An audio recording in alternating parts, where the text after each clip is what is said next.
First time நம்மளா போய் பேக்கரியில் ஆர்டர் பண்ணி குடிக்கிறதுங்கிறது ஒரு சூப்பரான மூமெண்ட். 11th 12th போனோடனே ஏதாவது பெருசாக அட்வென்ச்சரஸாக பண்ணணும்னு சொல்லிட்டு அப்போல்லாம் அந்த லஞ்சுக்கு வெளியில் ஸ்கூலை விட்டு போக முடியாதுன்னு நினைக்கிறேன்.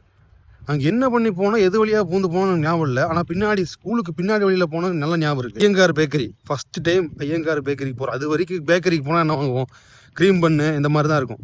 பொதுவாக நம்ம அப்பா அம்மாவோட போனாலும் அவங்க தான் டீ ஆர்டர் பண்ணுவாங்க. இப்போது நம்ம தான் ஃபஸ்ட் டைம் ஆர்டர் பண்ண போகிறோம். ஆல்ரெடி இந்த முதல் பட்டன் மேல் பட்டனை வந்து கழட்டி விட்டுட்டு எல்லாருமே சொல்லி வச்ச மாதிரி ஃபங்கு வேற விட்டுருப்போம். அந்த டைமில் ஃபங்கு தான் வேற ஸ்டைலாக இருந்ததா, கையில் வேற காப்பு வாரணமாயிரம் பார்த்த இன்ஸ்பிரேஷன். நான் வேற இந்த திருமலை விஜய் மோடில் அப்பெல்லாம் சுற்றிட்டு இருந்தேன். காலர் சைடில் வந்து பேனா வச்சுட்டு அப்படியே கடிச்சு எடுத்துட்டுலாம் சுற்றிட்டு இருந்தேன். இப்போ டீ ஆர்டர் பண்ணும்போது காலரை தூக்கி விட்டுட்டு அப்படியே அந்த ஃபங்கை வேற அட்ஜஸ்ட் பண்ணி விட்டு ஏதோ பெரிய சம்பவம் ஏதோ ஆர்டர் பண்ணுற மாதிரி இந்த ரோலக்ஸ் எல்லாம் பண்ணுறாருல அந்த மாதிரி ஒரு ஃபீல்டில் வந்து ஆர்டர் பண்ணேன்.